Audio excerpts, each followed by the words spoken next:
शेतकऱ्यांसाठी आज दिवसभराच्या झटपट आणि ठळक बातम्या। बार्शीत 27.55% पेरणी पूर्ण, तुरीबरोबर सोयाबीन उडीद पिकाला पसंती।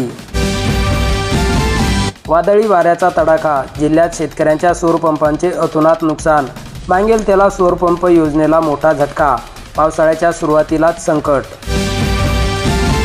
द्राक्ष बागायतदारांना अवकाळीचा फटका, शेतकऱ्यांनी बागा पुन्हा छाटल्या, फुटवा चांगला फुटल्याने फवारणीसाठी करावा लागणार औषधांना खर्च।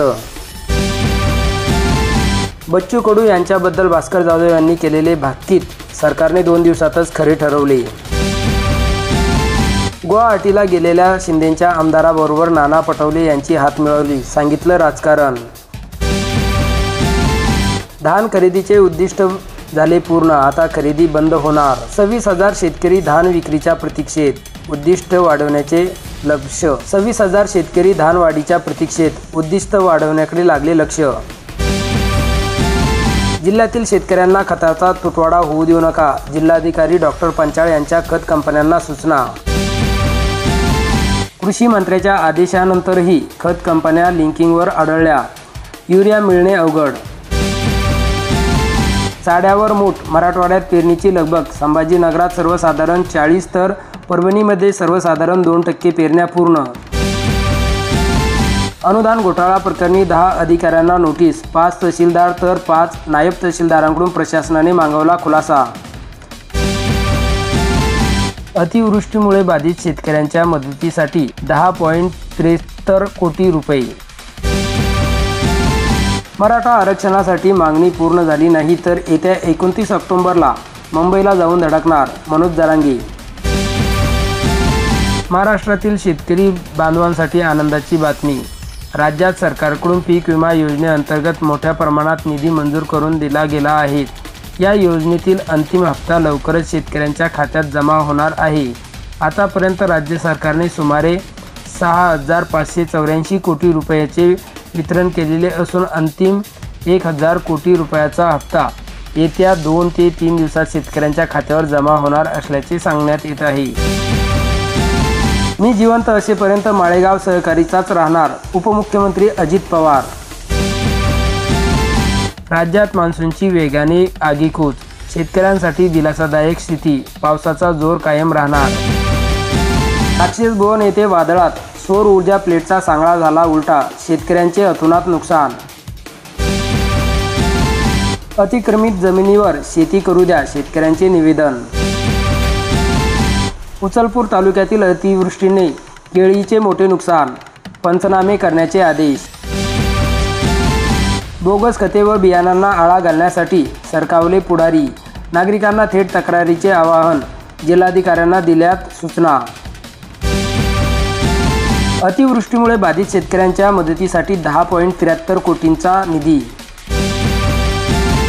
तुषार ठिबकला मिळणार 90% अनुदान, जिल्ह्यातील शेकडो शेतकऱ्यांना मिळणार लाभ, महाडीपीटी पोर्टलवर मागवले अर्ज। 2.53 कोटी लाख राशनधारकांनी ई-केवायसीकडे फिरवली पाठ, जर ई-केवायसी झाली नाही तर शेतकऱ्यांना मिळणार नाही मोफत धान्य।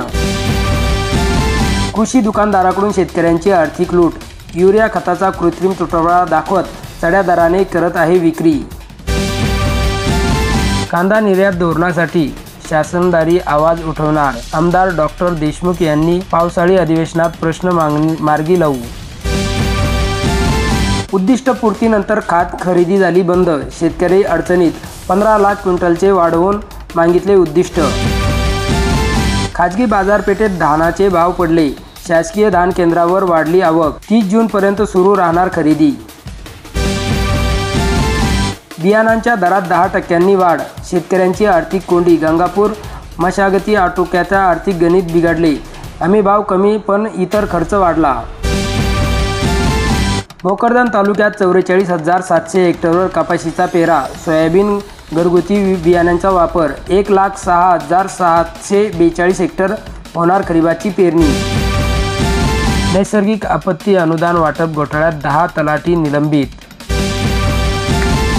सोयाबीन बियाणांचा कृत्रिम तुटवडा भासवत जादा दराने विक्री, खामगाव तालुक्यासह जिल्ह्यातील स्थिती, कपाशीचे विशिष्ट वाणाचे बियाणे मिळणे कठीण।